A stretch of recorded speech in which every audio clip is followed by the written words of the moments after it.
अगर आपको लगता है कि जन्नत सिर्फ फैमिलियों में होती है तो दोस्तों आप गलत हैं। उत्तराखंड के चमोली जिले में छिपी है एक ऐसी जगह जिसे कहते हैं वैली ऑफ फ्लावर्स। समुद्र तल से 12,000 फीट की ऊंचाई पर बसी यह खूबसूरत घाटी यूनेस्को वर्ल्ड हेरिटेज साइट है। यहाँ जुलाई से सितंबर के बीच 600 से भी ज्यादा प्रजातियों के फूल खिलते हैं, जिनमें दुर्लभ ब्रह्म कमल और ब्लू पॉपी भी शामिल है। यहाँ तक पहुँचने के लिए गोविंद घाट से गंगारिया होते हुए लगभग 17 किलोमीटर का खूबसूरत ट्रैक करना पड़ता है। रास्तों में झरनों, बादलों और हरी भरी पहाड़ियों का जो नजारा मिलकर आपकी सारी थकान मिटा देगा। खास बात यह है कि हर 15 दिनों में यहाँ खिले हुए फूलों का रंग बदल जाता है। सुबह के वक्त जब सूरज की किरणें इस घाटी पर पड़ती है तो पूरा मंजर किसी जादुई पेंटिंग जैसा नजर आता है। यहाँ आकर लगता है मानो वक्त ठहर सा गया हो। अगर आप भी नेचर लवर हैं या फोटोग्राफी और वीडियोग्राफी के शौकीन हैं तो इस मॉनसून वैली ऑफ फ्लावर्स को अपनी बकेट लिस्ट में जरूर शामिल करें।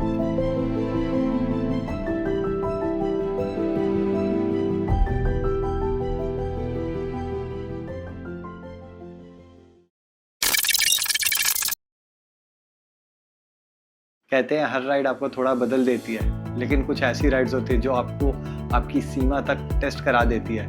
16 घंटे 500 किलोमीटर और साल का सबसे ख़राब मौसम वाला समय था ये, जहां हमने नॉन स्टॉप पूरे भीगे हुए राइड करी है। पूरे हाथ, कपड़े, पैर, जूते, मोजे सब भीग चुके थे, फिर भी हमने अपने लिमिट्स को टेस्ट करा इस राइड से।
ऊंचे पहाड़ और पतले रास्ते और हर कदम पर ढलान, लेकिन सिर्फ एक सफर नहीं होता, यह खुद से मिलने का एक जरिया होता है।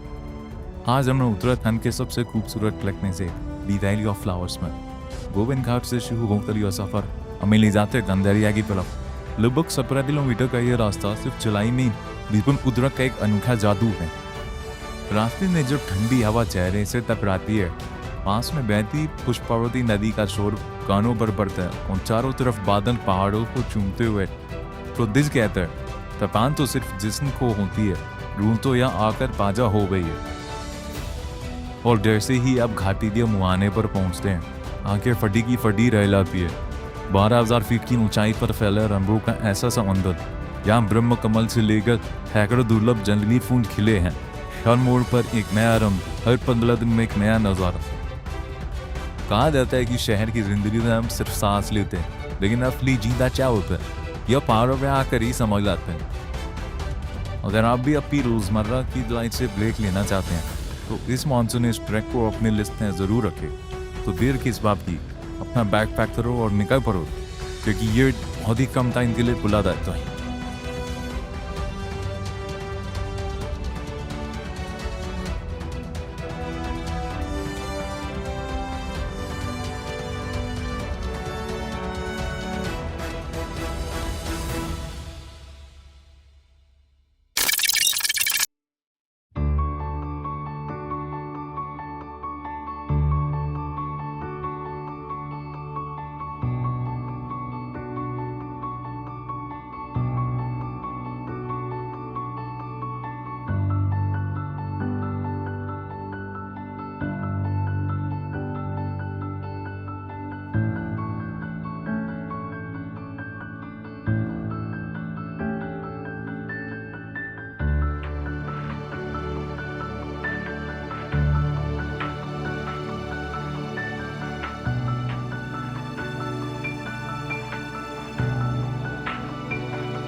हमारा एक राइडर तो पॉट होल में गिर गया था इतनी बारिश में, और दूसरा रोड पर स्लिप होने के चक्कर में। प्लस हमारे एक बाइक की बैटरी तक ख़राब हो चुकी थी, तो जंप स्टार्ट हो ही नहीं रही थी क्योंकि हम इतने रात पे चले थे, कोई हमें मिल ही नहीं रहा था जो हमें सपोर्ट करे।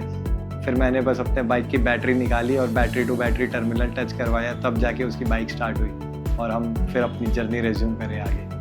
ये बात रात के 12 बजे की है, जब हम तीनों के अलावा शहर में कोई भी नहीं।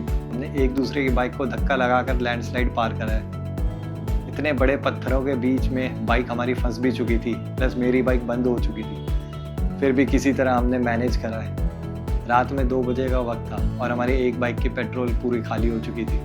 तभी हमें 3-4 लोग जो बद्रीनाथ से आ रहे थे वो मिले।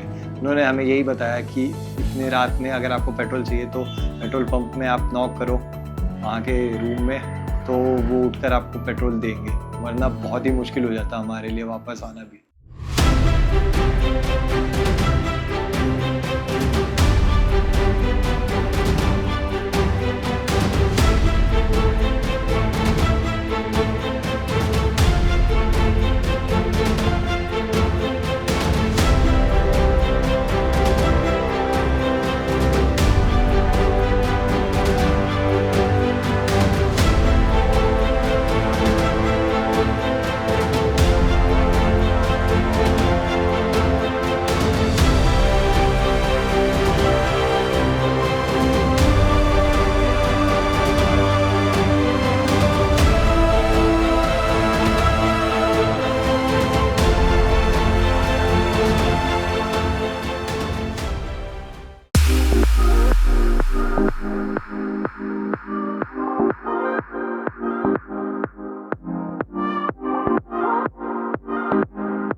ये राइड हमारे लिए सबसे बड़ा एक चैलेंज था। इस चैलेंज को पूरा करने के बाद हमें यही पता चलता है कि हमारे बॉडी और आगे तक पुश कर सकती है। हमने सिर्फ 500 किलोमीटर और 16 घंटे कवर नहीं, अब अगली बार हमारा प्लान है 800 किलोमीटर और 24 घंटे नॉन स्टॉप बाइक चलाने का। Well, that was our journey. I hope you like the video. Do make sure to comment, like, subscribe and follow my channel. Thank you so much.